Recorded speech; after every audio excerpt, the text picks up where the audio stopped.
And welcome to ESPN Saturday Primetime. You're watching the ACC on ESPN. They are separated by only 11 miles, 8 as the crow flies.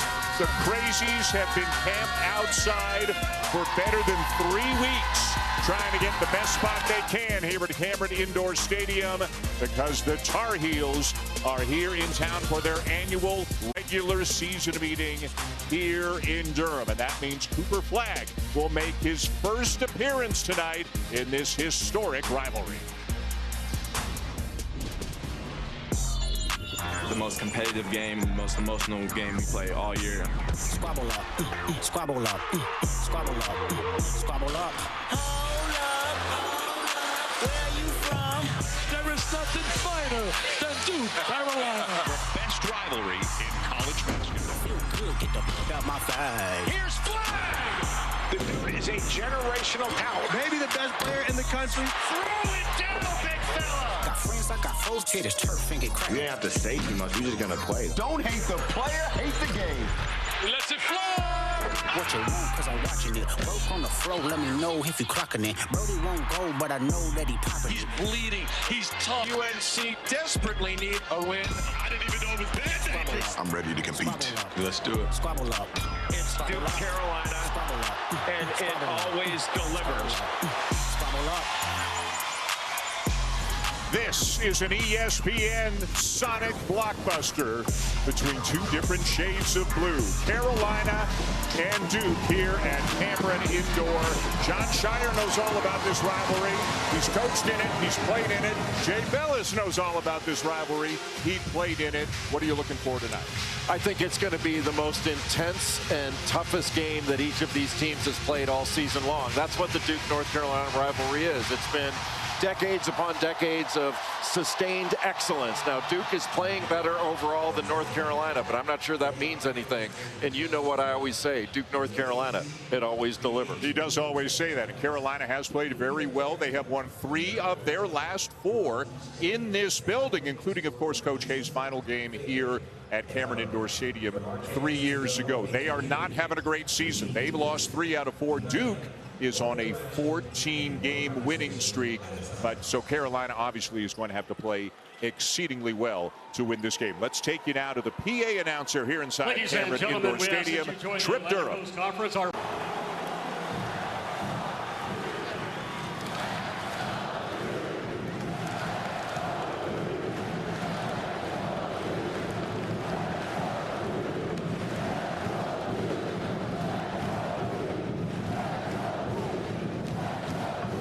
And now, basketball fans, it is time for us to introduce to you the starters of tonight's contest. First, for North Carolina, introducing a 6'1" sophomore from West Orange, New Jersey, number 3, Elliot Cadeau. A 6-foot graduate student from White Plains, New York, number 4, R.J. Davis. A 6'3" junior from Menominee Falls, Wisconsin, number 7, Seth Trimble. A 6'4" freshman from the Bronx, New York, number 11, Ian Jackson. And a 6'8" junior from Orlando, Florida, number 22, Ben Allen Lubin.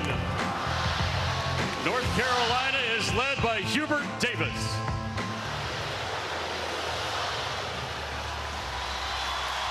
So as we mentioned, Carolina has lost 3 out of 4. Jay, their only win in that stretch in overtime win at home against BC, 1-8 in quad 1 games, a neutral court win over UCLA. It's a little early, but it is February now. They appear to be a bubble kind of team right now. What needs to get better for North Carolina? Well, they've got to become a better rebounding team. Rebounding is going to be a huge factor in this game, and for North Carolina to be competitive and win this game in Cameron Indoor Stadium, the Tar Heels have to get out in transition. They score about 50% of their points in transition. They do not want to grind it out against Duke's half-court defense. And those next 3 games here tonight, home against Pitt, at Clemson, may make or break their season. Back to Trip Durham. For your Duke Blue Devils, introducing a 6'7" freshman from Milwaukee, Wisconsin, number 7, Con Kneppel. A 6'9" freshman from Newport, Maine, number 2, Cooper Flagg. 6'2" freshman from Rumbek, South Sudan. Number 9, Kaman Malawach. A 6'6" graduate student from Sugar Hill, Georgia. Number 14, Sion James. And a 6'6" junior from Sydney, Australia. Number 5, Tyrese Proctor. Your Blue Devils are led in his 3rd season by John Shire. As always, it is buzzing here at Cameron. With more on tonight's game, let's bring in Jess Sims. Jess? Thank you, Dan. It is a very encouraging night for knee sprain updates across the board. UNC's Jalen Washington is expected to play after suffering a left knee sprain last Saturday against Boston College, causing him to miss the game earlier this week against Pitt. Similarly, Duke's Malik Brown will also be back after missing the last 4 games with a right knee sprain. I spoke with Malik earlier today at Shoot-Around, and he said it may not be his first time playing UNC, but it is his first time playing the Tar Heels in a Duke uniform, so it's extra special to be back tonight. Jess, thank you. Yes, Malik Brown played UNC as a member of the Syracuse Orange for Carolina. Getting Jalen Washington back is pivotal, or would seem to be pivotal. They start 4 guards. This is not your typical big, strong, offensive rebounding Carolina kind of team. They need everything they can get from their front court.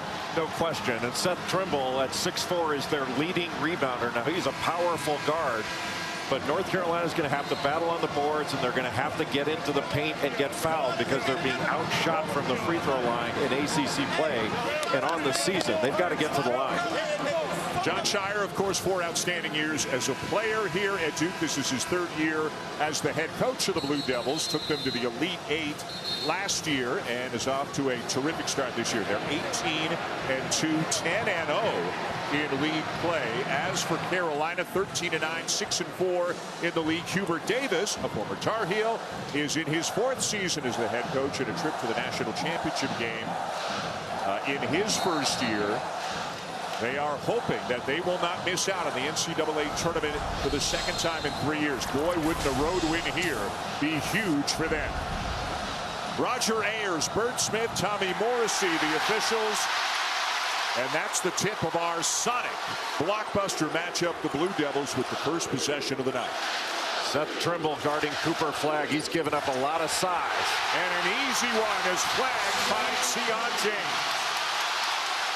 Sion James sets a little screen, then wide open, slipping to the basket. The North Carolina starting 5, again 4 guards, including Ian Jackson, an outstanding freshman, has become a big-time scorer for them, and a nice find from Elliot Cadeau to Van Allen Lubin to get the Heels on the board. Duke switching everything, and Van Allen Lubin set a screen right at the free throw line, similar to Sion James, just slipped right to the rim. Cadeau, an excellent passer. The nipple coming off a screen, lays it up, no good, and the rebound down to Trimble. And as Jay said, Carolina will look to run at every opportunity. Lubin, an undersized 5-man really for Carolina. Former Notre Dame Fighting Irish, former Vandy Commodore. R.J. Davis, nice pass into Cadeau, but look at the size that he is dealing with, and he turns it over. Well, when Cadeau drives the baseline, Kaman Malawach, all 7-2 of them came over from the weak side and just created a wall. And Duke's help side rotated very well. There was just no one for him to pass it to. The 5 Carolina starters average about 6'3" in height. The 5 Duke starters about 6'8". They are noticeably bigger at every position. Knipple to Flagg, too strong, but a foul. Duke with a little open side screen and roll to get Flagg rolling to the basket. And Cooper Flagg is such a difficult matchup. Sets a little screen, then rolls a nice little hook pass to get it to him. Van Allen Lubin hits him when he goes up. But with that open side, it's so difficult to tag that roller. And Cooper Flagg is such a tough matchup because of his size, his length, and his skill level. Other than that, he doesn't have much going. Yeah, really doesn't. But he has been living at the free throw line, especially over the last 5 games. He shot 51 free throws the last 5 games. His teammates a combined 61 over that period. His numbers in conference play are crazy. Over 25 points per game his last 8 games. He is, John Shire and company tell us, under the weather. He has been fighting it the last couple of days as he misses both free throws. So he may not be physically quite at 100%, but is obviously in the game for the Blue Devils.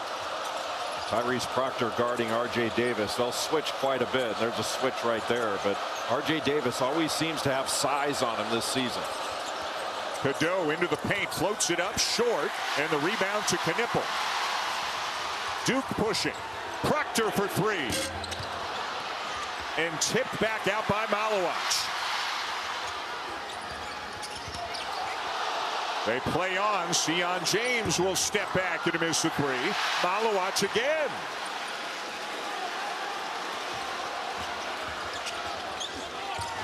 Flag. Yes. If North Carolina is going to give Duke that many opportunities, you get 2 offensive rebounds and 3 shot attempts. They shot 33%, but they still came away with 3 points because of the offensive glass. Can Carolina keep Duke off the glass and get out in transition and get some easy ones? Backdoor pass taken away by Flag. Look at that pass, and James will lay it in. Boy, what a big-time read defensively to steal that backdoor pass. Just beautifully done by Cooper Flag. You expect Duke to switch 1 through 5 most of the night? Yes. Yep. Take a look at Cooper Flag here on the left side of the floor. Just takes away that backdoor pass, opens up, and then he's able to take it the other way and just threads the needle between 2 defenders. And after this pass cross court from Con Knipple, he catches it ready to shoot. But that was after 2 offensive rebounds where Carolina overall had played pretty good defense. They just didn't clean it up with an offensive board. Jalen Washington into the game for the first time for the Heels. Cadeau off to Washington, softly off the glass and good. Beautiful pick and roll again with an open side. That was a great catch and finish by Jalen Washington. He needs to have a big game in this one. Again, he did not play, missed the game because of a knee injury against Pitt on Tuesday night. Carolina had the lead late but lost by 8 to the Panthers. Carolina in desperate need of some quality wins. So far, Duke's transition defense has been pretty good, getting back, making Carolina play 5-on-5 in the half court. That's advantage Duke. Here comes Davis. He has not had a great year shooting the ball, and this is 5th and final season, but noticeably better the last 4 games. Look at the size he's dealing with Malowacz on him. Trimble with 3 to shoot, gets it off and hits. Well, that's a heck of a shot by Trimble. There are only 3, maybe 2 seconds left on the shot clock, and that's the kind of tough 2 that Duke wants to force. A mid-range jumper oversized. Duke by 1, just over 4 minutes into this one here at Cameron. Flag posting, the immediate double. Open is Proctor. Count it. Boy, how about that? You bring the double, and he can see right over the top of it and makes exactly the right cross-court pass. The skip, beautifully done. And now his 2nd steal of the night. Off to Proctor for the slam.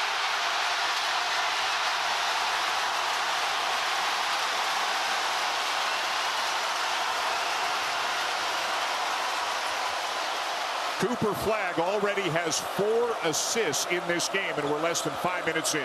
And he's really done it, 2 of them with defense. Yep. Making steals and then basically acting as the point guard in transition. The Heels need a big night from Jackson. That 3 around and out, and Flag down with the board. Boy, a lot of tough shots for North Carolina.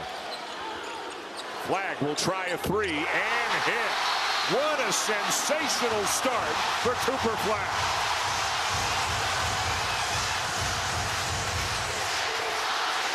That's what sick looks like. What a start.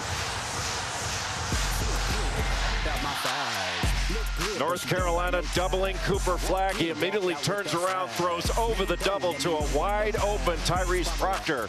And then his 2nd steal of the game leads to an easy bucket to Proctor again. And then knocking a 3 down in transition. It's been all Cooper Flag and all Duke early. Back to this game for the Blue Devils, led by Cooper Flag. 6 points, 4 assists with more. Again, here's Jess. Dan, I caught up with Cooper Flag's mom, Kelly Flag, pregame, and her smile then and now says it all.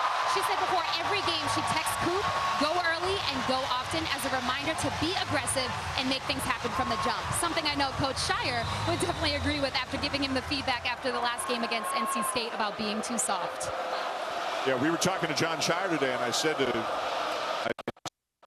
Dale Cooper during the lap that he was kind of being a little soft. He said, not kind of. I told him he was being soft. And he said the best thing, as Jess said, is Flagg responds to that, wants the criticism, and boy, is he off to some kind of start here tonight.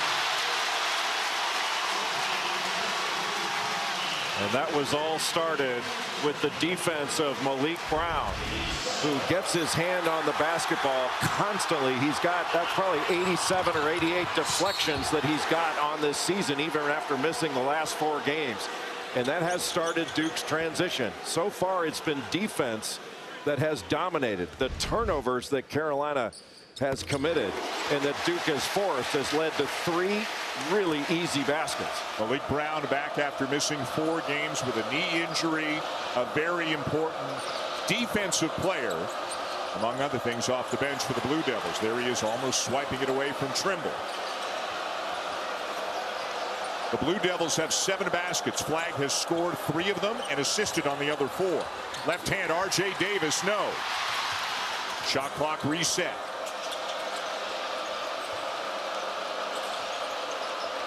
Duke's help side is positioned so well. There's really nowhere for Carolina to drive it without Duke bodies being there. And look how hard they are having to work to get a shot off. Davis misses the 3. Brown with a rebound.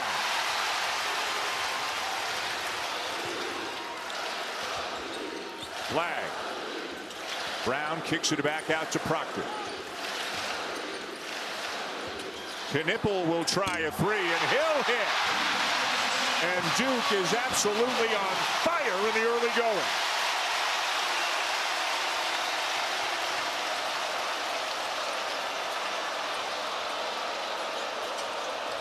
Trimble left alone and the 3 won't go down.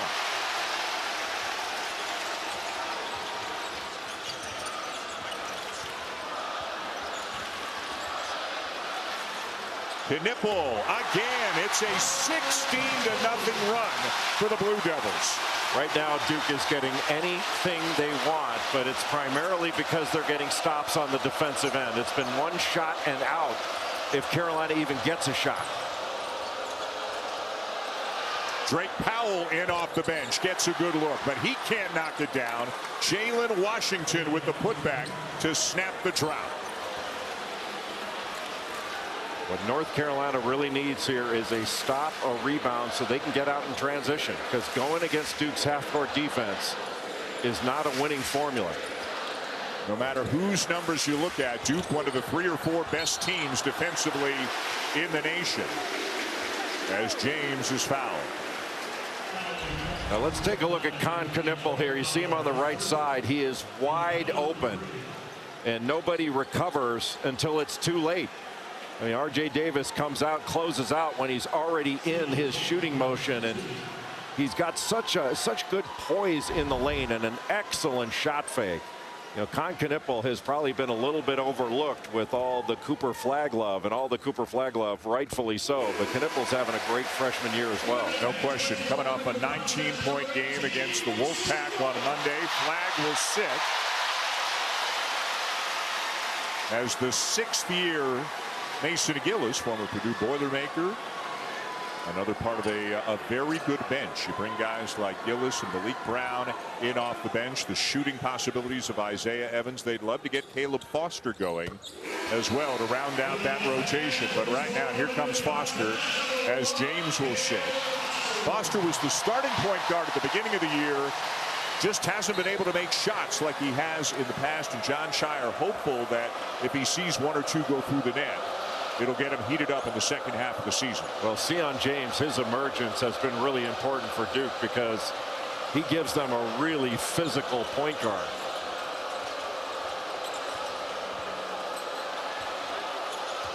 And again, switching everything. Proctor now on to Cadeau. Washington the screen. Tipped out of bounds. Malik Brown about as good as there is in the nation at deflections. So disruptive. He just keeps his hands active when he's guarding the ball. He's swiping at it all the time. He swipes at it when he gets in a passing lane. Just an excellent defender. Shot clock is at 4.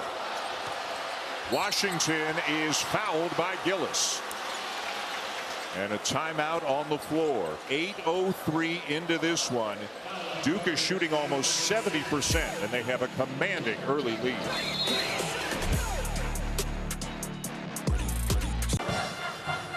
When it comes to Con Knippel in basketball, it's really a family affair. His mom, Sherry Nordgaard Knippel, is still the all-time leading scorer at the University of Wisconsin-Green Bay. And dad, also Con Knippel, is the second leading scorer at Wisconsin Lutheran College. Con actually credits playing in his dad's men's league and learning how to play off the ball to get open. But the Knippel kids are a starting 5, which means Con has 4 younger brothers who are also deeply invested in the sport, including Pager, who just got his first Division I offer to Toledo as a sophomore. Con said watching Pager play is his favorite thing to do outside of playing himself, of course. And Mom shares the same sentiment about Con. She said, watching my son play for Duke always gives me the chills. Every time he takes off his warm-up shirt for the starting lineups, I get teary. Jess, thank you. I mean, who's having more fun than the Knippel family? Watching their oldest son, Con, play here at Duke. 4 more basketball-playing kids, including Kid Knippel. How cool of a name. I mean, we got to keep an eye on Kid. We got to stick around long enough to call some of his games.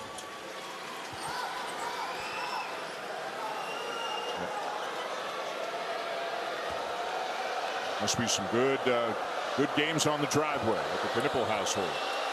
Washington playing very well. Again, missed the last game with a knee injury, but did not start tonight, but came in off the bench and has played very well and has been most of the offense so far for Carolina as Hubert Davis comes out of the timeout in a 2-3 zone. They're just trying to protect the paint because they've been giving up so much paint, but Duke moves the ball so well. If they penetrate it, they can find some openings. Knippel. The 3 won't go. Malawach, another offensive rebound. And Knippel is fouled and is heading to the line. There's that shot fake. Oftentimes in a zone, it can be difficult for blockout responsibilities. And North Carolina gives up another offensive rebound. Malawach gives it back to Knippel, and just a great shot fake by Con Knippel. Whether he's on the perimeter or inside, he's very good with that fake. You have to stay down and can't leave the floor till he does. You talked about how, with all the attention on Cooper Flagg, Knippel's excellence in his freshman season may have been overlooked a little bit. 13 points per game, 2.5 assists per game, 87% free throw shooting. One of the top 3-point shooters in the league, 5th in the league in 3-pointers made, and makes just under 40% of them. He'll make them, he'll come out, and Flagg back in.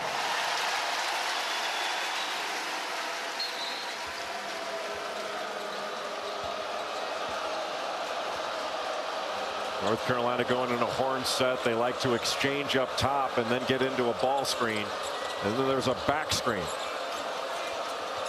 Powell back to Cadeau, who's got Malawach on him. Again, Duke switching everything. Cadeau driving on Gillis. Powell lost it. Blue Devils in transition. Malawach with the left. Boy, Cooper Flagg faked the skip pass cross court and then was able to find Malawach as the trailer.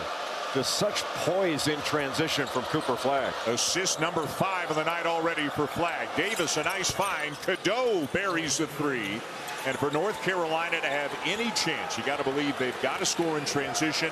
And Jay, they've got to make some threes, and they have not been a great 3-point shooting team this year. Well, that 3 was a rhythm 3 because R.J. Davis was able to drive the closeout, get into the paint. That was important to generate that shot. And now Ian Jackson fouls Tyrese Proctor as he was taking a 3. Didn't allow him the chance to land, and Tyrese Proctor has not been shooting the ball as well of late as he did earlier in the season. Proctor's 5 of his last 23 from 3 heading into this game, but just didn't give Ian Jackson, didn't give him the chance to land, just cracked him just a bit as he was coming down. The junior from Sydney, Australia, playing more off the ball this year. The Blue Devils hoping to capitalize on his outside shooting. And as Jay mentioned, not shooting as well lately. Overall, 39% from 3 on the season, averaging just over 10 points per game. But overall, he's had a great year, and especially on the defensive end. He's been a really good defender for Duke with his ability to guard multiple positions. And again, the positional size that Duke has is really unlike any other team in the country. It starts with Malawach at 7'2" in the middle. But, you know, Sion James looks like a 6'6" linebacker. He's the point guard. Proctor is 6'6". Gillis is 6'6". Knipple 6'7". Flagg is 6'9". Everybody on this team is huge. And they're versatile. That's the important thing, is being able to switch 1 through 5 is a luxury. Trimble gets a good look. And the rebound down to Foster. Boy, look at Malawach run the floor. He just sprinted down court. Foster into the paint, scoops it up, no good. Flag the follow, out of bounds to Carolina. Looks like they got a foul on Cooper Flagg. His first. Just the third on Duke. Carolina has committed 5 just past the midway point of the first half.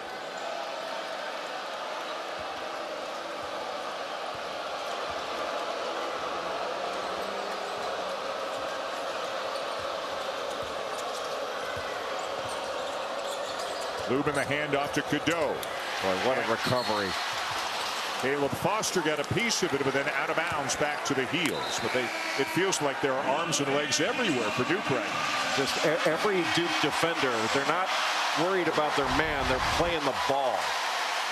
And after this little backdoor play, a switch and then a terrific recovery, almost like a veer switch by Caleb Foster. Just an excellent job to knock that ball away. You look at other great defensive teams. Certainly Houston is. Certainly Iowa State is. And there are others. But in your mind, Auburn, yeah, is. But is this the best defensive team in the country? They're a very good half-court defensive team. They're among the best teams. I'm not sure I'd say the best, but they're right there. Like Marquette is, they force a lot of turnovers. One thing Duke doesn't do is they don't force turnovers. But, boy, they really contest shots and make you take a lot of tough twos. Lubin trying to post on Malawach. Back out to Cadeau. Shot clock at 7. The drive, and it's swatted away. Well, Cooper Flagg took away the 3, and then everybody took away the 2. Isaiah Evans into the game. A guy who can light it up from the outside. Isaiah Evans is a flamethrower. Turnaround by Flagg. Malawach, another rebound. Boy, even when North Carolina has inside position on the glass, Duke's just going right over the top of them. They are just dominating the glass and dominating the paint at both ends of the floor. And as I'm sure you can tell in front of your TVs, it is some kind of loud right now at Cameron.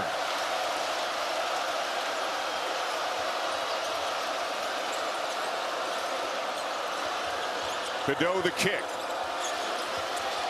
Trimble runs into Evans, trying again, has it knocked away, but then Evans loses it out of bounds. Just great positioning on help. Right now, every North Carolina ball handler is seeing more bodies than they are wood. There's just nowhere to go. Isaiah Evans was right there as a help side defender, then knocks the ball away from Trimble. He just couldn't come up with it, but just great defensive play. 5 playing as 1 for Duke. And that's the 7th turnover right there as Knipple comes up with a steal. The Heels have turned it over 7 times. Duke just once. Evans, this is what he is in the game to do. A bad miss there, but he's a 45% three-point shooter. Yeah, he doesn't want to be taking challenge threes, though. That was a challenge shot, not a good one. Jackson misses the 3. Ball still loose, and it belongs to Duke. But Carolina just not able to come up with any loose ball, any offensive rebound. It has been all Duke on the glass.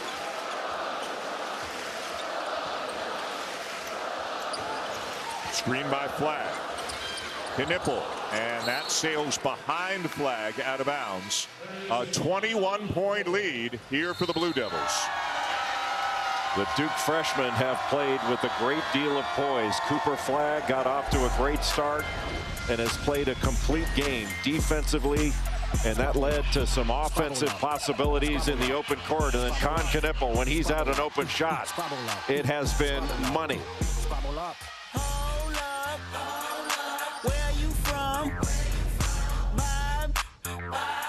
So locked in to making sure you guys are right. You know, I mean, there'll be some emotion. I'm going to walk in this building. We've had a lot of great wins and all that here, but I want to do the same thing at Arkansas.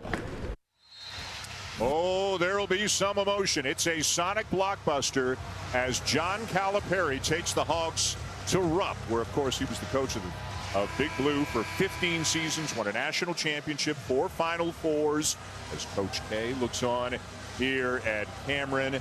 Things obviously didn't end quite as well for John Calipari in Lexington. What do you think the scene's going to be like in a couple of hours? I think it's going to be wild, and as you said, emotional. And not just emotional for John Calipari, but for some of the Arkansas players. Right. You know, Due Thero, DJ Wagner, Zvonimir Ivisic, they all played for Kentucky, and 3 of Arkansas's recruits committed to Kentucky before changing their commitment when John Calipari took the job. A lot of discussion about what kind of a reception John Calipari is going to get. Will it be positive or mixed? Or, we'll wait and see. That is a sonic blockbuster, and it is coming your way at 9 o'clock Eastern tonight on ESPN.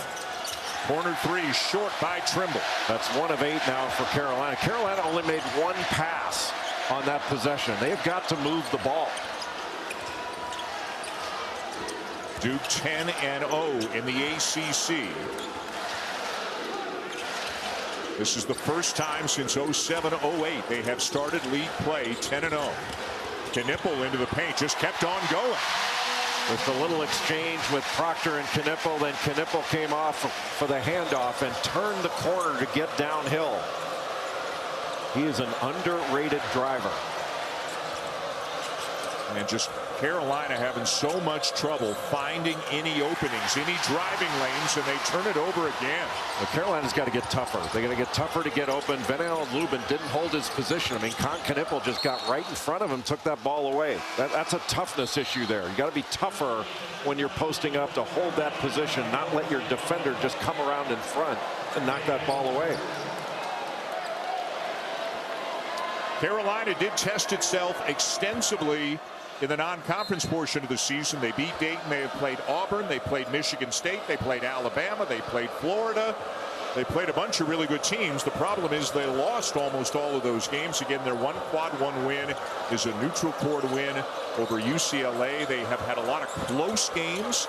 9 games that have been one possession games. They're 5-4 in those. Overall 13-9 on the season, and down 23 already in this one.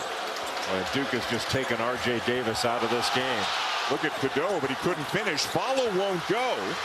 3 cracks at it. Now R.J. Davis, and that won't go down. And then a block by Flagg. So Carolina's already had 5 attempts here on this trip. And a whistle on the drive. Don't know if this is a shot clock issue, perhaps, as Bert Smith and Tommy Morrissey are talking it over. They may take a look at an elbow that they thought was thrown on the Cadeau drive. I know that Duke was asking for that. But earlier in the possession on a drive by Elliot Cadeau, when he goes. Now Duke wants that looked at. I don't know that the officials are walking over there now, and I think that's why they're doing it. Previous play is under review for a hostile act. A hostile act. Good eyes by you. Did Elliot Cadeau commit a hostile act there on Tyrese Proctor? So no call on the floor. They cannot go to the monitor and say it's a common foul. It's going to be nothing or perhaps a flagrant one. Just trying to get Tyrese Proctor off of him. Uses that off arm to ward him off. But when it gets up around the head and neck area, you never know what the officials are going to call.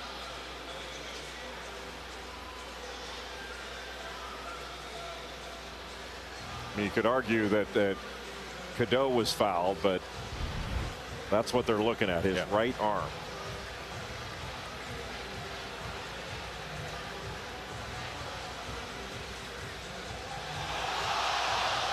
And that noise you just heard is the crowd getting a look at it on the Jumbotron here at Cameron as Roger Ayers continues to look at various angles.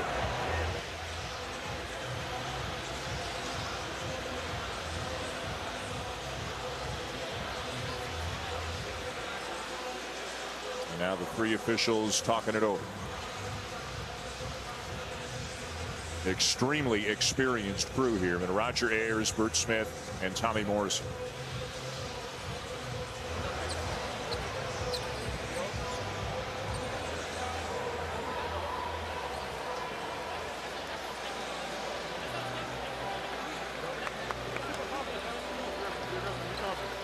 It was 7-6 a few minutes into the game. Since then, a 29-7 run for Duke. Shooting well, forcing turnovers, getting out in transition, dominating on the glass, really winning every aspect of the game.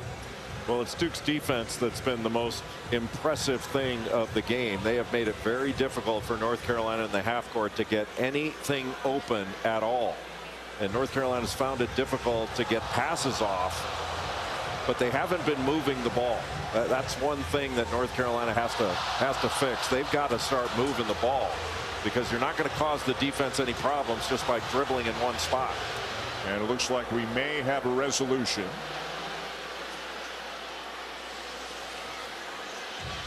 Well, maybe it's a kind of a split decision here. They're looking. Well, they might be looking at time now. If they're going to call a flagrant, they're going to have to adjust the time.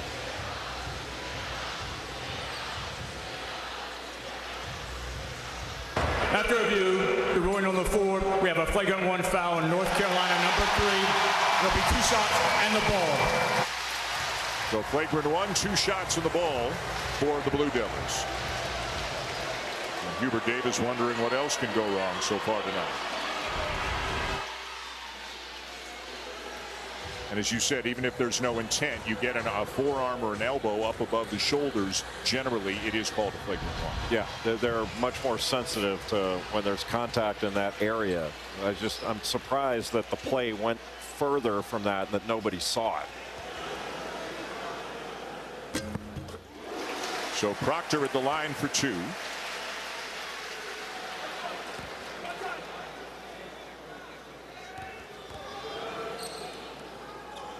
And cans them both to make it a 25-point game. And now it's Duke ball. It's a 9-0 run for Duke. And Jay, that's lasted almost 5 minutes. Carolina has not scored a point in 5 minutes. Well, one of the reasons, Dan, you can count the passes they've made in the half court on one hand.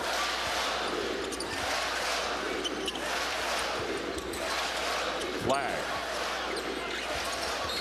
Defended by Jalen Withers, who commits the foul. The former Louisville Cardinal, a 5th-year grad student who's kind of fallen out of the rotation in recent games, just getting a few minutes here or there.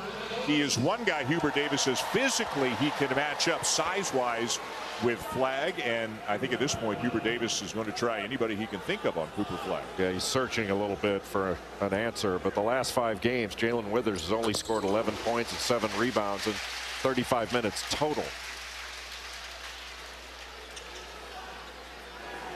They start Ben Allen Lubin, an undersized 5 really, and they bring Jalen Washington in off the bench, a little bit of Withers. They also have Cade Tyson, a transfer from Belmont, who was getting fairly regular minutes early, but he's kind of fallen out of the rotation as well. Drake Powell, who's really a wing, has to play the 4 sometimes. It's just not a typical Carolina team up front. And boy, did Armando Bacot, I mean, how great was he for 5 years, and how much easier did he make everything just with his presence at both ends of the court. We had Armando Bacot last year, Harrison Ingram, you had Cormac Ryan out on the perimeter, you had some threats. But right now it's so difficult for North Carolina. They're not generating any offense off the offensive glass. Davis high off the glass and good. The first points of the night for R.J. Davis. But look at the degree of difficulty for every shot for North Carolina relative to the quality of shot that Duke is getting on the other end. That's just not sustainable for 40 minutes. Flag the screen. James the drive. Knocked away. Withers has it. Here come the Heels in transition. But guess who? Malik Brown with another deflection. And that shows how disruptive he can be. North Carolina gets a break. They have a chance to pass ahead and play ahead of the Duke defense for maybe the first time all night. And Malik Brown, who was ACC all-defensive team at Syracuse, disrupts it.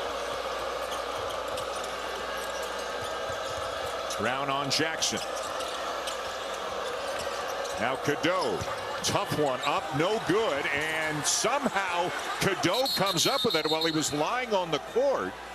And the initial signal is it is a held ball, and the possession arrow will keep it with Carolina. That has to be the lowest of the rim rebound in the history of basketball. He was prone when he got that rebound. Again, another very difficult shot. That is a below the rim rebound.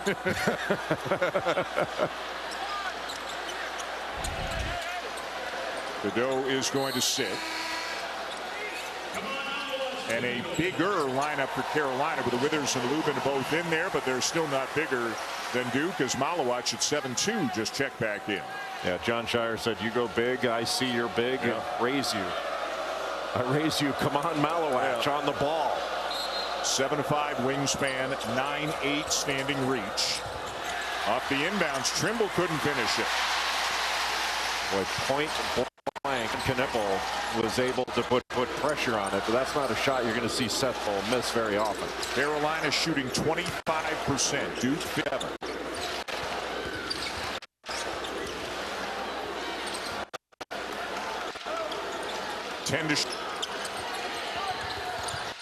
Knipple to flag. 3 no good, and the rebound down to Lubin.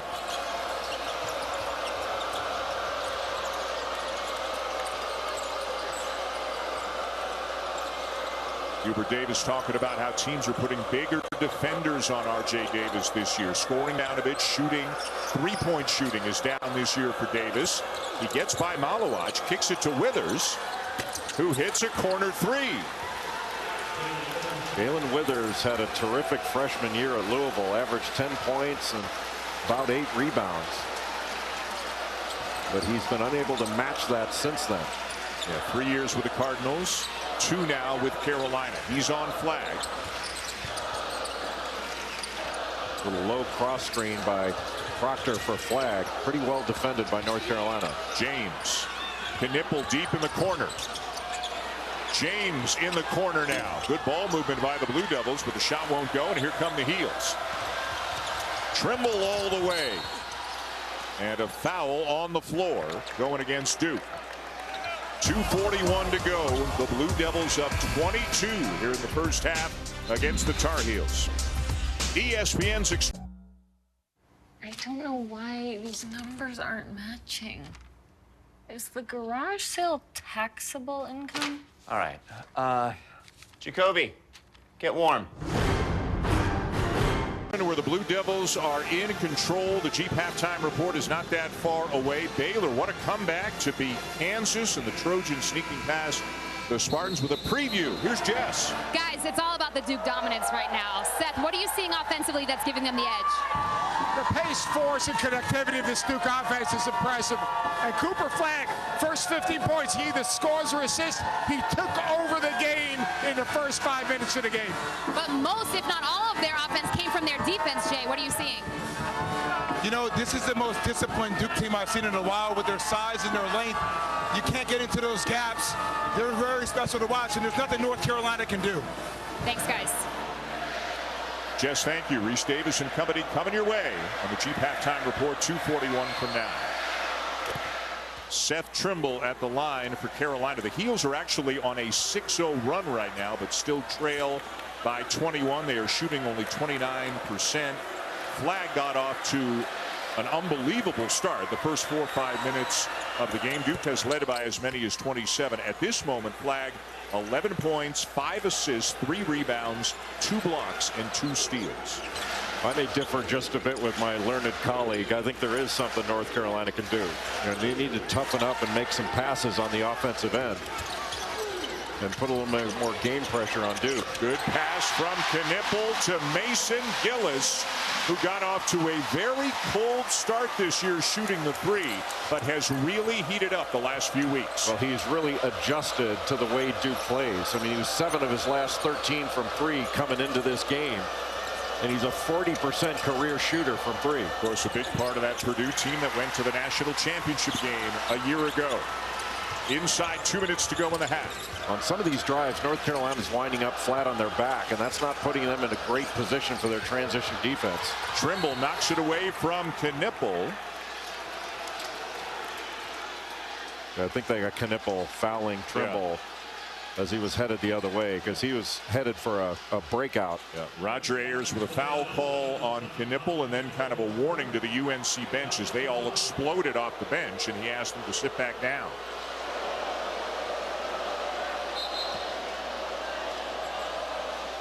Then the Heels have lost 3 of their last 4. Lost at Pitt, lost at Wake, lost at home to Stanford. The only win in that stretch overtime at home against BC. Davis hits the 3. Much better movement by North Carolina. The dribble weave moves the defense, and then R.J. Davis able to pop out to the 3-point line. Yeah, if you're just going to dribble in one spot, you're not going to find any openings against this Duke defense because their help side is so good. Knipple to Malowacz.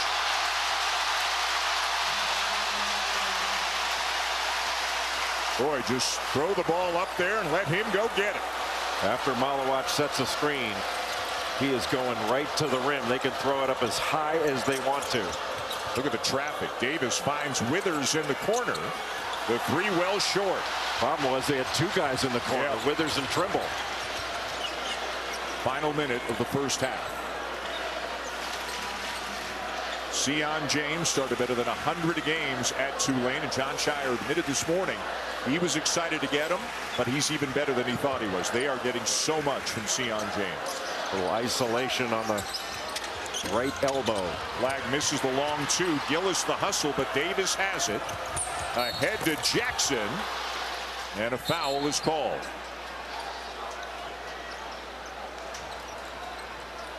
Don't forget, a Sonic blockbuster coming your way later on tonight at 9 Eastern. John Calipari is in the building at Rupp Arena, leading his Razorbacks in there against UK. Of course, Coach Cal, 15 years, 4 Final Fours, 1 national championship for Big Blue, but now coaching for the other side.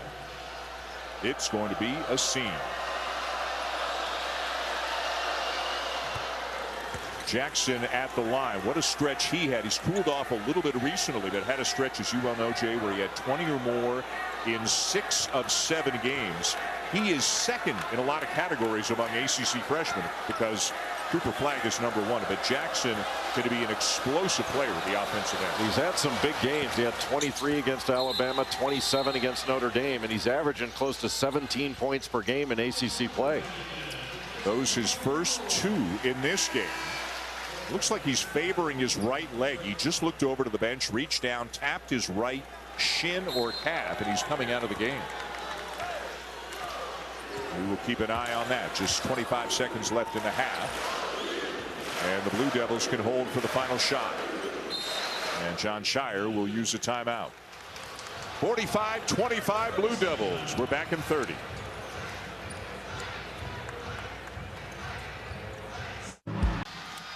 A little bit later on this evening, our NBA Saturday primetime matchup on ABC and the ESPN app. LeBron and the Lakers playing the 5th game of a 6-game road trip at MSG against Jalen Brunson and the Knicks. Our coverage begins with NBA Countdown at 8 Eastern. Madison Square Garden, when the Knicks are good, and they're really good, is electric. I mean, it is a fabulous atmosphere, and nobody has played better than Jalen Brunson. He's been spectacular for the Knicks. Speaking of the NBA, Jared McCain, a Blue Devil last year, very talented rookie guard with the 76ers this year. He is in attendance here tonight. Yeah, the leading candidate for Rookie of the Year when he was injured. Final seconds of the first half. Duke going 5 out, really spreading the floor against North Carolina for this last possession. Flag defended by Davis. Got a big size advantage. Tough turnaround. Goes.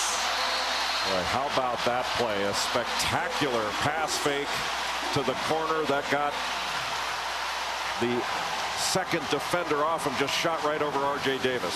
13 in the half for Cooper Flag. 11 early and then 2 in the dying seconds of the half. Duke up 22. John Shire with just Sims. Coach, you held North Carolina to 25 points and had 11 points off of turnovers. What do you like about your team defensively so far? Well, I just think we're playing really hard, and that's half the battle. I thought our talk was great. You know, the ability to switch a lot of stuff for us has been a strength, and our guys have just been battling and playing hard. How's Cooper feeling? He looks good to me, unless you know something that I don't. He looks good to me. He certainly does. Now, you have 18 points in the paint. How do you continue to use your size to your advantage? Well, look, they've been in this spot a lot, and they've come back and been right there in every game. So it's really just having the understanding of value in every possession. And our team has had that maturity, but they can get hot quick, and we have to defend more. I'm more thinking about our defense than our offense. Thank you so much, Coach. Thank you, John. A terrific first half for the Blue Devils, up 47-25. 20 minutes into this one against North Carolina. Flag and company dominant in the first half. Reese and the guys on the Jeep Halftime Report right after this.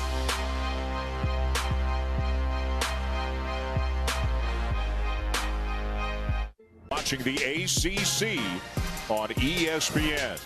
Coming to you live from Cameron Indoor Stadium in Durham, North Carolina, where it was the Cooper Flag show, especially early in the first half. Look at the numbers he put up in the first 20 minutes. Just about every player in the country would take those numbers for a full game. And to be happy, and needless to say, he is extremely popular in these parts. This is an ESPN Sonic blockbuster, and this was a dominant first half, especially defensively, Jay, from Duke. Yeah, Duke dominated every facet of this game, but especially on the defensive end. They held North Carolina to 30% from the field. Duke had 7 steals, and they're switching. They did a really good job of not showing Carolina any driving lanes. And when they did drive, help side was there. They were active with their hands, and they could recover and put pressure on perimeter shots. North Carolina couldn't get anything to the basket. Cooper Flag blocked 2 shots in that first half. He had 2 steals. He was all over the place. And North Carolina has got to do a better job of this second half of ball movement and player movement. Maybe putting a back screen or 2 against this switching would be helpful. But you have to give Duke credit for an excellent defensive first half. We are now ready for the second half of our Sonic blockbuster matchup. Dan Schulman, Jay Billis, Jess Sims here at Cameron Indoor Stadium in Durham. 22-point lead for the Blue Devils.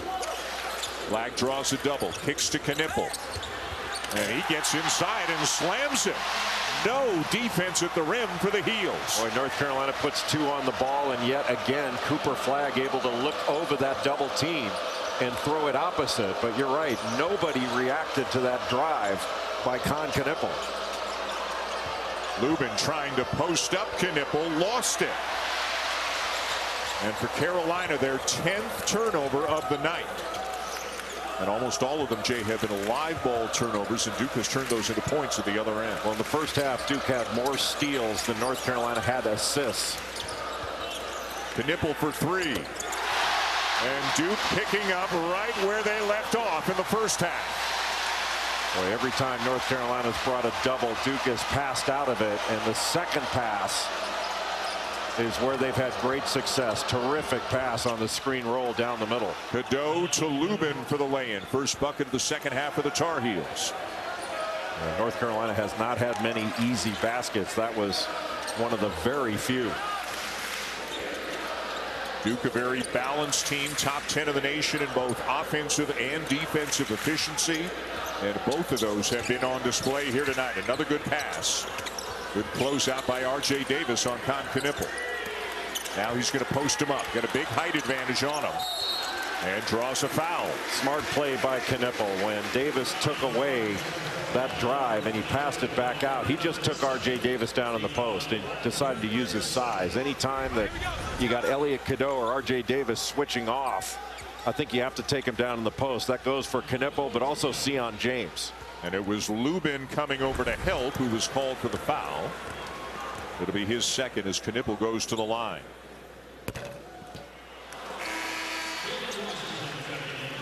And Lubin's going to sit just a minute 42 into the half. Lubin out, and Jalen Washington checks in for Hubert Davis. Duke shot 14 free throws in that first half. North Carolina only 6. And that's a departure for a North Carolina team. Usually Carolina gets to the free throw line and they have a free throw advantage. That has not been the case in this game and not really been the case this year.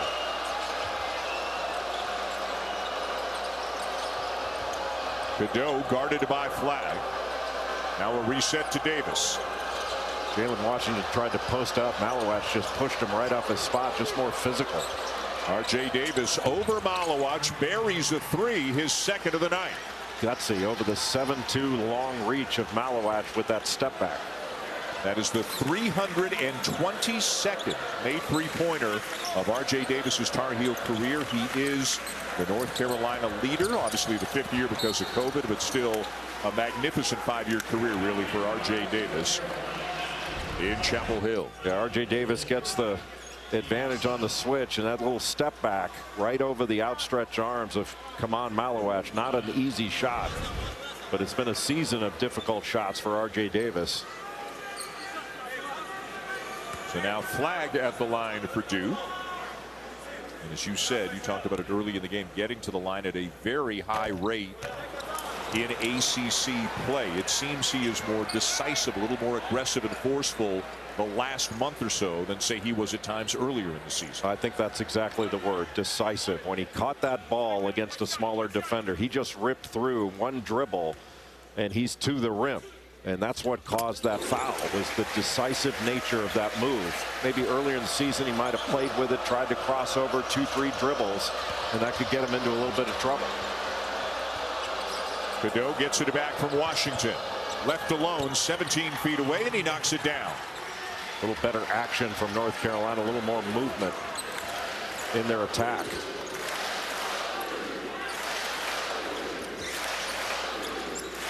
Ball screen to Malowacz. Knipple finds James in the corner, and the 3 will go. Boy, the spacing so good from Duke. You're worried about Malowacz and his roll to the basket. That opens the cross-court pass for the easy 3 from Sion James. How about Duke 7 for 13 from three-point range as Trimble answers at the other end. Really good cut by Trimble, curling and really turning the corner to get downhill. And North Carolina having a little more success in the second half of attacking the rim. Trimble, a guy you talked about how he's the leading rebounder on this team. How unusual that is for a 6'3" guard. He's coming off successive double-doubles against BC and Pitt. 18 and 12 in one game, 10 and 12 in the other. Washington kept it alive. Trimble's got it.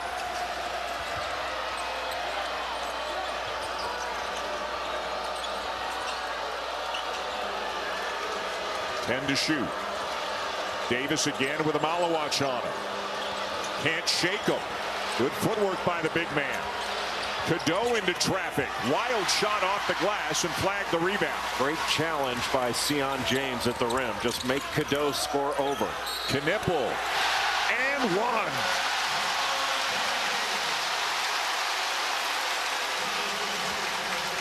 R.J. Davis had a hand on the ball, but Kon Knipple showed some great strength to not only get that shot off, but to complete it off the glass. Watch, he has his hand on the ball, but Knipple just goes right through his arm and completes that play.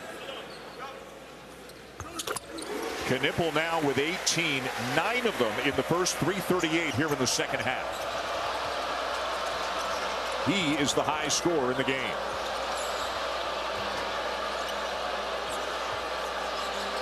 Sion James doing a really nice job of negotiating those screens and getting over the top. Jackson a step back 3. And the rebound to Flagg. Ian Jackson has had a quiet night for the Heels. And no offensive board coverage for North Carolina. James is bumped by Jackson.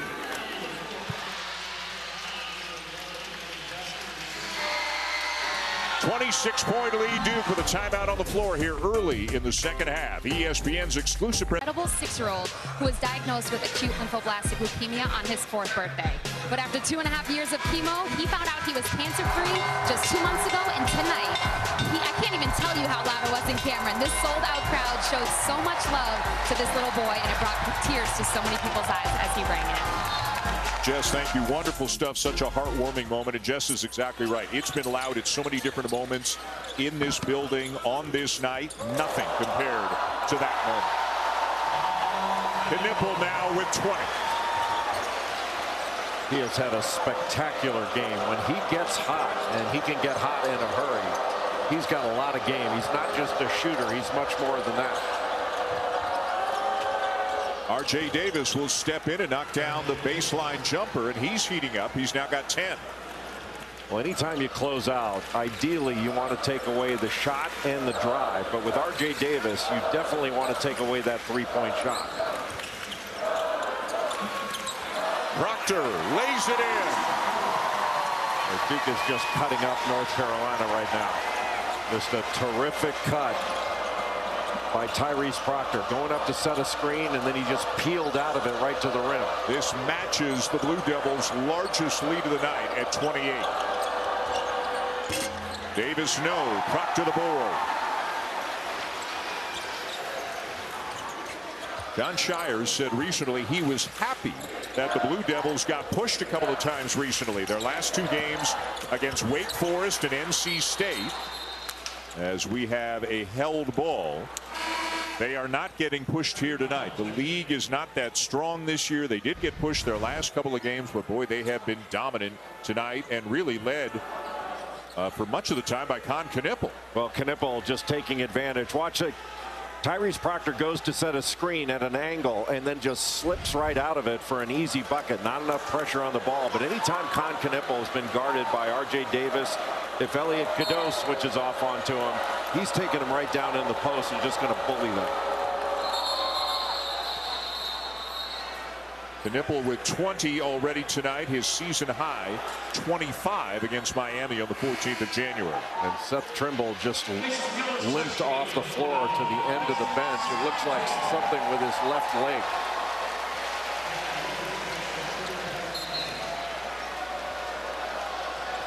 So it is Davis, Washington, Withers, Jackson, and Powell in the game right now for Carolina. Carolina running a couple staggers on the right side of the floor, but Duke doing a great job switching to defend it. And Malik Brown getting right in the passing lane. Didn't let Davis make the pass he wanted to make. Jackson and will try another step back. He'll hit it, and a foul on Gillis. Just an outstanding individual play by Ian Jackson with the step back, and then the foul by Gillis. But North Carolina just not able to make very many passes. You have to make a great individual play in order to get a bucket. Nice little crossover and then the step back and just trying to put pressure on the shot.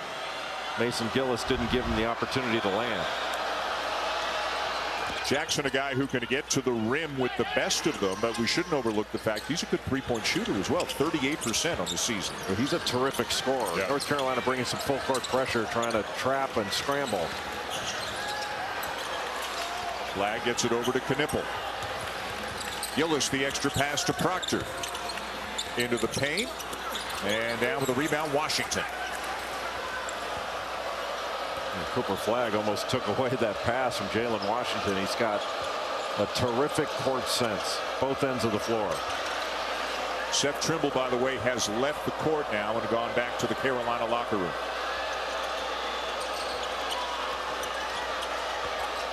Jackson driving this time into the chest of Proctor, and it's an offensive foul. You don't see nearly as many charges as there used to be the way the rule has been redefined. But Proctor obviously got there in plenty of time. Well, he was already there. He just never left. And when his man left the lane, Tyrese Proctor stayed there because he read the drive. So he didn't have to come over from the weak side. He was already there. Third on Ian Jackson. Turnaround for Flagg. He's got 16. He has the complete game. As complete a freshman that has ever played at Duke. Trimble, by the way, now making his way back to the end of the Carolina bench as R.J. Davis draws a foul. One of the things about Cooper Flagg, who scored that last bucket for Duke, there have been some uber talented freshmen at Duke in the last 40 years. Uber talented. He can match most of them, if not all, with his talent level. But his competitive spirit is at a level that most players, let alone freshmen, can reach. I mean, I think the full package, he's as good a freshman as has ever played here. Yeah, the word you heard most often early in the season when you talked to John Shire and the other coaches on the Duke staff was competitive. This has been a much discussed note about Flagg, and it's a doozy. He currently leads Duke in points, rebounds, assists, steals, and blocks. He is not a lock to do it at the end of the season in either steals or blocks, but just the fact that he is right there in all 5 categories as an 18-year-old is amazingly impressive. And sometimes you hear competitive and you think, oh, the guy hates to lose and he wants to win in ping pong and checkers. It doesn't matter. And that may be true in this situation. I'm not saying it's not. But I'm talking about on the floor. Like, he competes at a high level every play. And his basketball intelligence, his awareness is all part of that. You just don't see guys like this very often. It really stands out. I think the population number is wrong. It's down to 31-32 since he left and came to Durham. Everything you heard about him, everything you read about him, he has lived up to, and in some cases perhaps even exceeded so far this season. And he and Johni Broome, would you say, are the top 2 contenders right now for National Player of the Year? Yeah, I'd say Cam Jones and Marquette is in there too, but I think those 2 are the top candidates. And Tyrese Proctor is having an outstanding game. He has really bounced back from the last 5 games not shooting it particularly well. In this game, he's done everything well. Auburn, by the way, got a road win at Ole Miss today. Another double-double for Johni Broome. Auburn has 13 quad 1 wins. Yeah. It's absurd. It's a huge difference because of how strong the SEC is and how much the ACC really struggled in non-conference play. Auburn now with 13 quad 1 wins. Duke's got 5. And Duke, as it stands right now, would only have 3 more quad 1 opportunities. Auburn, I believe, would have 8 more. Just the strength of schedule. Look out. James from Knipple. The strength of schedule difference for the top teams in the SEC is notable because that league is historically good this year.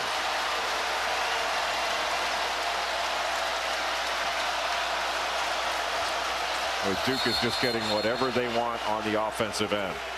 They're playing that 5 out. They're getting fade screens, ball screens, cuts. And they've got their largest lead of the night.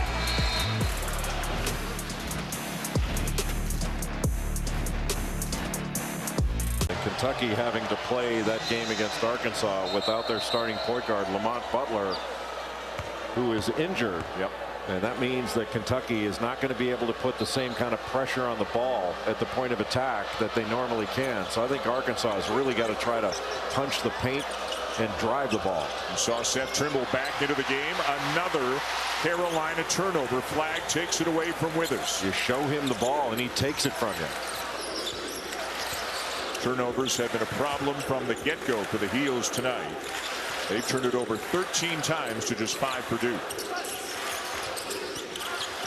Now 6 for Duke. And Lubin ahead to Powell, who will slam it. First points of the night for Drake Powell. Yeah, one of the few transition opportunities for North Carolina. And North Carolina is not a turnover forcing team. They're trying to get some full court pressure, get a trap. But Duke, if they break it, they need to break it to score. Knipple going up to the rim, but met there by Lubin, who knocked it away. Lubin's got a long wingspan, about 7'1". Proctor, and blocked by Lubin, saved by Davis. John Shire felt Davis was out of bounds, but they play on.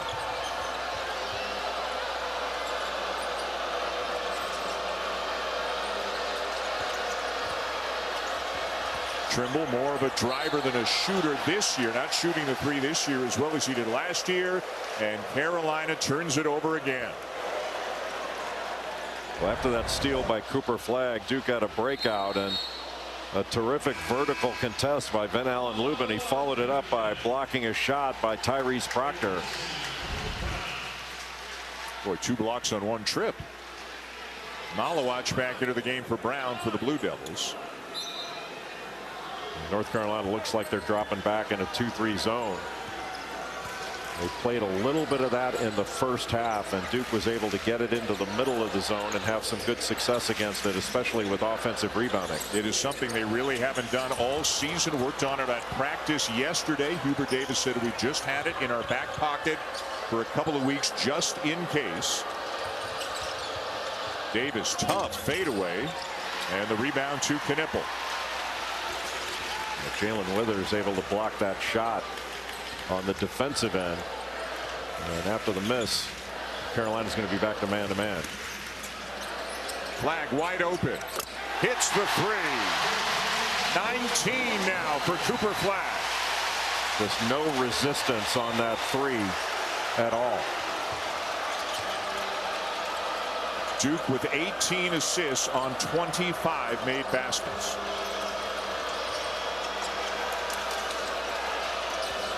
Davis the drive. Whips it into the corner for Powell. Lubin will go to the line.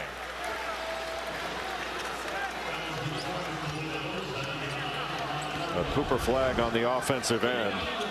Just after that little brush screen up top, just a miscommunication. 2 on the ball. And Jalen Withers couldn't recover in time to put any pressure on that shot. He just waltzed into it.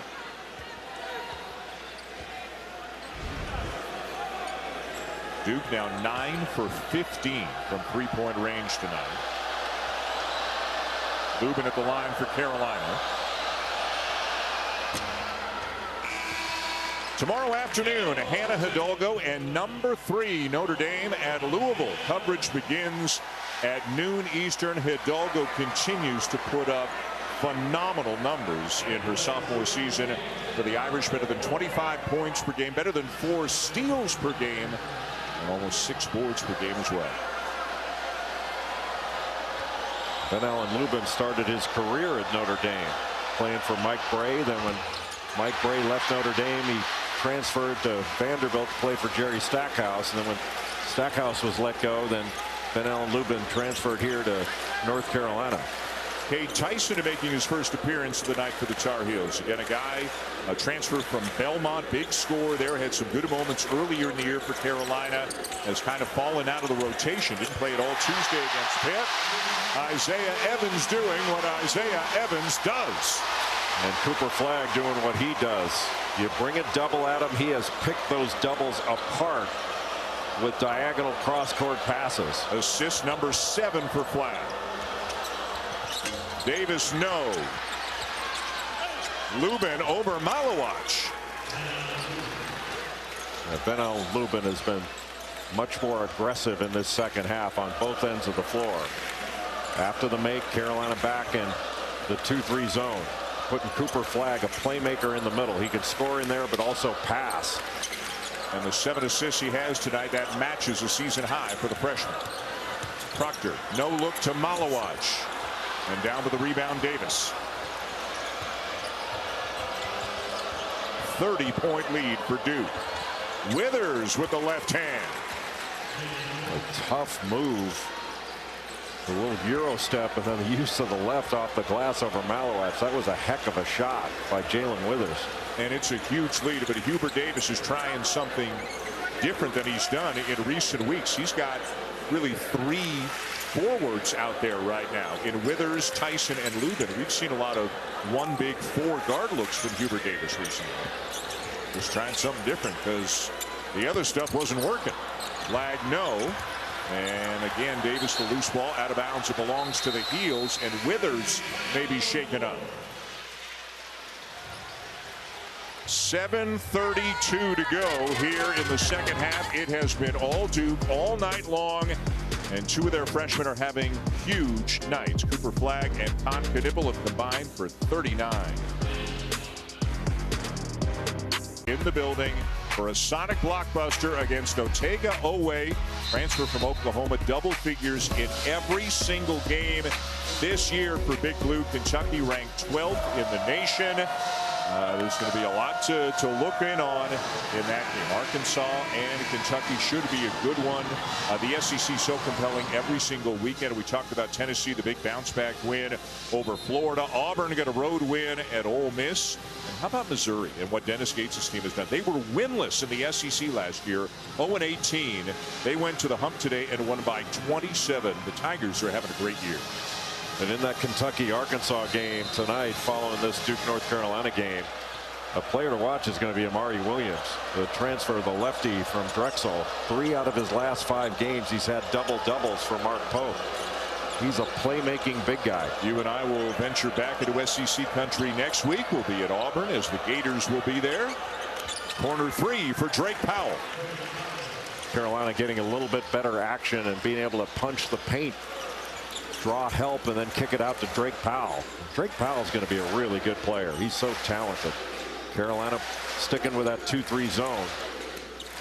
Flag sneaks behind it and got fouled. They just ran a cutter along the baseline, Isaiah Evans, and then Kaman Malawach set a screen down low that freed up Cooper Flagg on that right block. You know, there are a lot of ways to attack a zone. You can penetrate the gaps of it, make 2 play 1 and play out of it. You can overload it, and certainly you can screen it. And that was a bit of the screen and overload together.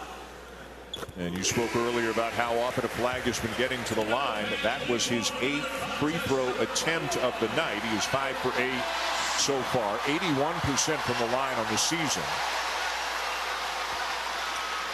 And there have been a number of nights like this for Flagg where he has just filled up so many different parts of the stat sheet. He's now got 21 points, 7 assists, 6 rebounds, 3 steals, and 2 blocks. It's going to be a really difficult decision. If National Player of the Year voting ended today, I would think Johni Broome of Auburn would win the vote. But by the end of the year, Cooper Flagg is really shooting up the charts. It's going to be a very difficult decision because I don't see neither Duke nor Auburn going anywhere at the top of the polls. Well, let me ask you this. When you look at team resumes, teams get credit for playing a better schedule, strength of schedule. Do you give Broome, and this is not Flagg's fault, it's not Jon Scheyer's fault, it's not Duke's fault, but do you give Broome a little extra nudge if the numbers are very similar because Auburn has to play a tougher schedule than Duke has? Maybe a little. I don't really worry too much about the numbers part of it because, you know, right now Cooper Flagg scoring more points, but Broome, his impact on games has been substantial, as has, that's why I'm saying it's going to be such a difficult decision. But right now, if it ended today, for me, it would be Johni Broome, but it's a close call. Yeah, and there's a long way to go. Broome's also come back from a couple of injuries this year, and in both cases, it felt like he came back quicker maybe than was expected. Cadeau gets it up on the glass, but can't finish it. Flag down with it. And of course, Auburn's only loss this year here in this building to Duke in the ACC-SEC Challenge back at the end of November. Yeah, one of only 2 losses for the SEC in that challenge. It turned out not to be a challenge. It was 14-2. Howell ahead to Trimble for the lay-in. Duke's got an interesting game next Saturday. You can see it at 6 Eastern on ESPN. Again, there aren't that many teams who you would figure would really be able to challenge the Blue Devils, although anything can happen. But Duke's going to Clemson next Saturday, and Brad Brownell's got another good team this year. He does have a good team. Chase Hunter having a terrific year. He's averaging over 17 a game. Ian Shefflin, one of the best rebounders in the country. Jaden Zachary, who transferred in from Boston College, is having a really good year. Clemson is a good team. They're solid. Powell with a bucket for the Heels, and it is down to 21 in a game in which at one point Duke led by 32, and Jon Scheyer will use a timeout. 4:46 to go here in Durham.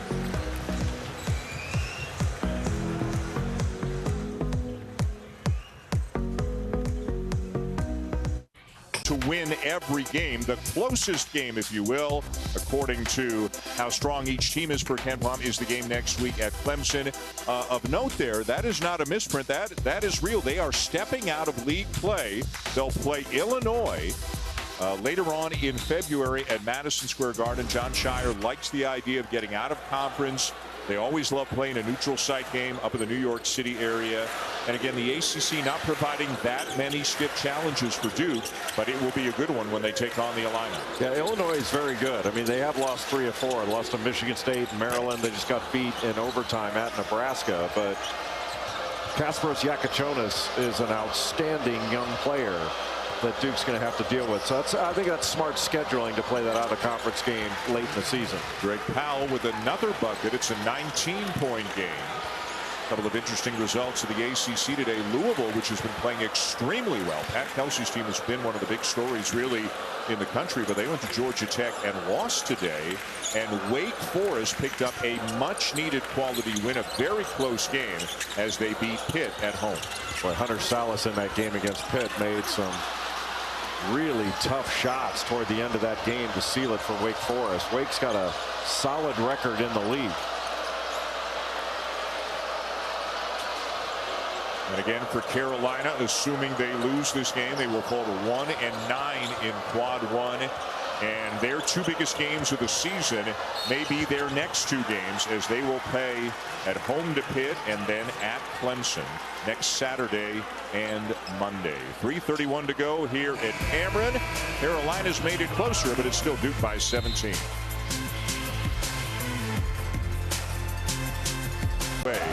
30 minutes from now on ESPN. So how about these freshmen, Cooper Flagg and Kon Knueppel? The last time 2 freshmen each had 20 points and 5 assists in the same game against the North Carolina Tar Heels, it was 2010.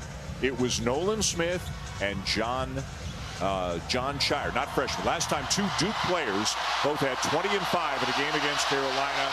Nolan Smith and John Shire in Shire's senior season and an eventual championship season for the Blue Devils back in 2010. Pretty good company for the freshmen, Flagg and Knueppel. Well, both Flagg and Knueppel play complete games. Carolina going with the full court pressure. Duke beating it not to score, but just to get it across. They're not slowing it down, but they're just not going to be in a hurry. It's an 11-0 run for Carolina over the last 3:15 or so. If you're joining us late, this game has not been this close in a long time. Duke has led by as many as 32, and it felt like that for much of the night. Proctor, with the shot clock expiring, got the rim, and Flagg got the rebound. Almost like North Carolina thought they had a shot clock violation and stopped pursuing the ball. And Cooper Flagg was able to beat everybody to it. And a foul committed by Tyson. And that's going to send Knueppel to the line. If you're Hubert Davis, barring a miracle here, this is going to be 4 losses in 5 games, and the win was at home in overtime over Boston College. What do you do? Where do you turn? How do you try to turn this around? Well, you keep teaching. He's talked about details and discipline and about consistency. And look, I think North Carolina is better than their record. Do I think this is a great basketball team? I don't. But they're much better than their record. And they're going to have to be, their inconsistency hasn't even been consistent. Some games they turn it over. Other games they don't shoot it well. Other games they don't rebound. And they've been in so many of their games. They've had leads late, had a lead late against Pitt. They had a lead late in Allen Fieldhouse against Kansas, lead against Florida. Those are all good teams. They just weren't able to close. Tyson's 3 off the side of the backboard. And again, Carolina's next 2 games could make or break their season. Pitt and Clemson, they need some quality wins. After that, they've got 6 in a row against teams in the bottom half of the league. And then they finish up at home in the regular season against the Blue Devils in Chapel Hill, March the 8th. And it sounds simple, Dan, but North Carolina's got to get tougher with the way they run offense. They've got to make harder cuts, and they got to screen better and just be a little bit more physical in every aspect of things. Top of the hour, Arkansas, Kentucky. John Calipari's return to Rupp. It's a Sonic blockbuster, and it's coming up next as Elliot Cadeau gets knocked to the court.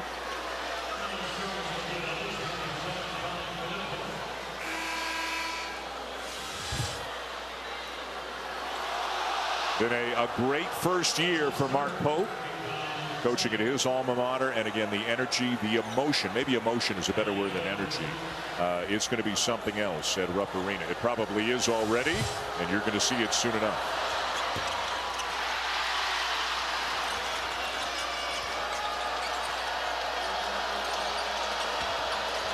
Cadeau trying to drive by James off the back of the iron. James Brown is into the game. Freshman out of Aurora, Illinois, came down with a rebound, but we have a call going against Carolina. They called it on Cadeau, saying he pulled down Sion James after that shot.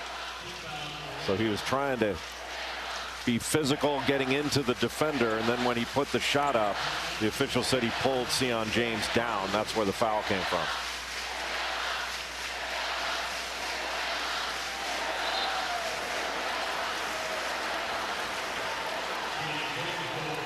Another sellout, of course, here at Cameron, 9,314, and they have enjoyed every moment of